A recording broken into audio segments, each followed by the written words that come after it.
Hi, my name is Boeder Harris, and I am a yoga instructor in Portland, Oregon, as well as the founder of the Breathe Network, a national nonprofit organization that connects survivors of sexual violence with sliding scale, trauma informed, holistic healing arts practitioners.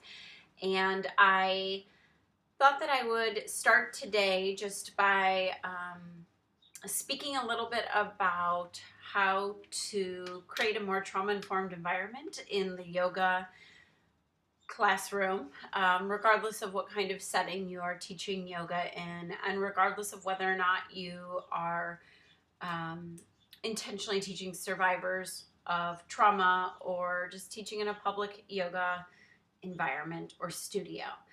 One of the areas in which we want to consider viewing our students through a trauma-informed lens is specifically around the moment of rest at the end of a yoga class. Often teachers may instruct a pose, Savasana, or a corpse pose, which is a really beautiful space in which we have an opportunity to simply rest, to notice and integrate the practice on a variety of layers in our physical body or mentally or energetically, spiritually perhaps.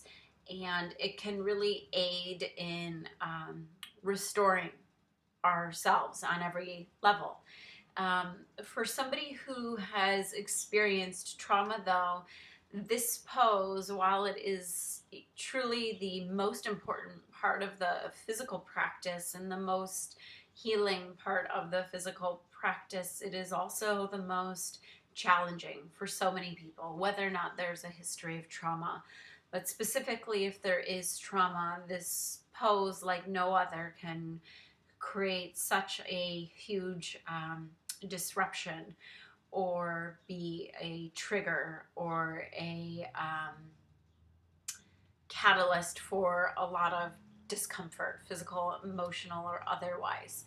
You may have experienced in your yoga classes that you have students that are always leaving before Shavasana, and you think to yourself, why aren't they staying? And this is the most important part of the practice, or the most wonderful part of the practice, a really healing part of the practice, and I wish that they would stay for this time, as well as it's just healthy and for their systems to have that space to integrate and to calm, and make that shift from the movement-based practice back into the world. You may have students who are always leaving before Shavasana, and maybe that is irritating to you.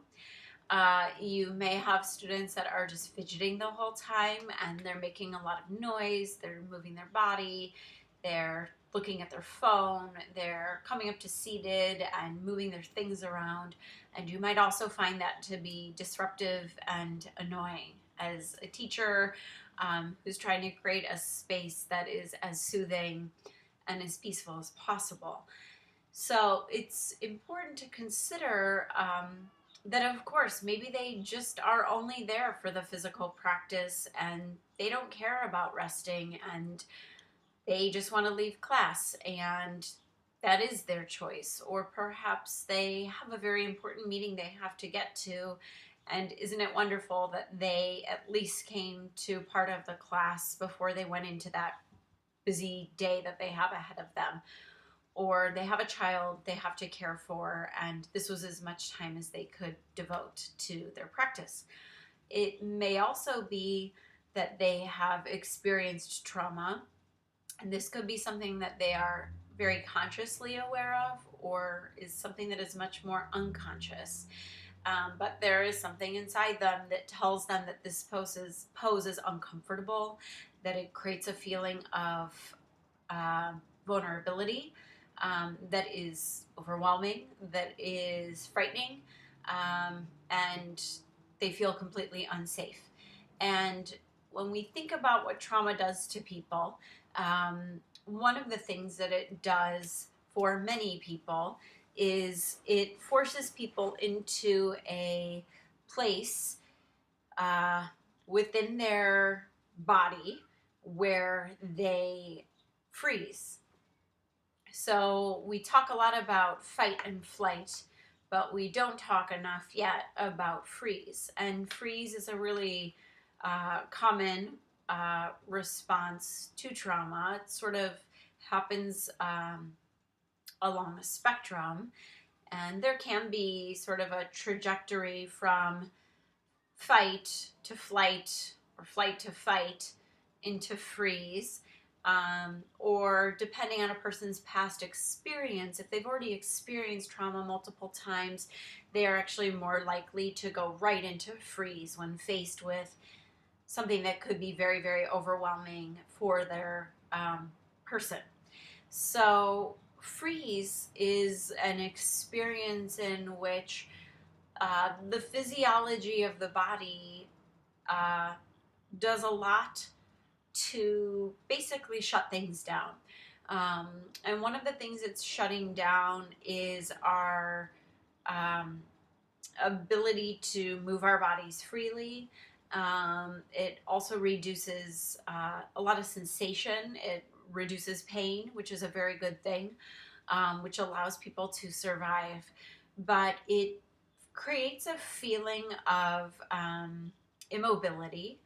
It might create a feeling of exiting the body, like an out-of-body experience, which can be very disarming and very scary if you've never experienced that. Plus, you're experiencing that in such a terrifying situation.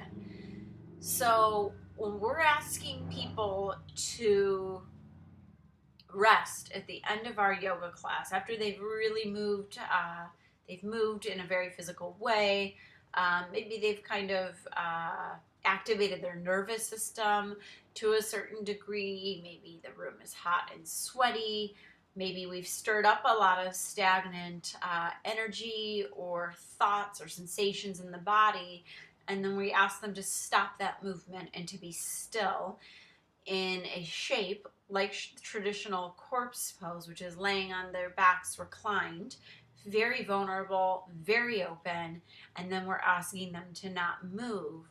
That shape in and of itself at that point in the practice can very much mirror what freeze feels like when somebody is experiencing trauma. A lot of different kinds of trauma can feel that way. So there's a really important reason why that student may be choosing to get up and leave every single time. There's actually it's amazing that they know to do that. It's amazing that they have the tools and resources inside to go, I'm not staying for this, and they get up and they leave. Because some people would be really afraid to create what might be like a scene at the end of a yoga class, or to disappoint their yoga teacher, or to create a disturbance for their peers. But there's many ways in which the act of getting up and leaving before Savasana, when you reframe it from that perspective of being a survivor of trauma, is an act of empowerment and is an act of strength and resourcing. So that said, it is such a beautiful and it is such an important and healing space when people can rest at the end of yoga. And while it is terribly difficult for some people, there are things that we can do to help them stay anchored in the room. One is just allowing them to explore other options and shapes for their body during Shavasana. So that might be letting them know they can keep their knees bent, letting them know that they could place their hands on their belly, cover themselves with a blanket or a scarf, consider laying on their side, consider a face down Shavasana on their belly, just placing their hands underneath their forehead, coming to an upright seated meditation position, coming to the wall and sitting against the wall, coming to the wall and taking legs up the wall, finding maybe another pose that they totally love and they feel like they can totally rest in. Maybe it's child's pose. Maybe it's a forward fold with a very yin quality, or they don't have to use any muscular efforting. Maybe it's reminding them that they don't have to let go of their breath, that they could continue to work with Ujjayi or any other breath pattern or just breath awareness that allows them to stay grounded. Maybe it's suggesting that they spend that time doing a body scan from toe to head, back down to their toes, back up to their head, and just stay really anchored in the body that way. And just reminding them that there is no, exact way they need to rest. And what matters more than anything is that they find a shape and they find a technique, an approach to doing the posture, whatever it is that they choose, that will allow them to feel enough safety and support physically and emotionally that they can start to allow some of that tension, some of the residue of trauma actually to begin to dissolve. So thank you for listening, and stay tuned for more thoughts on creating a trauma-informed environment in your yoga class.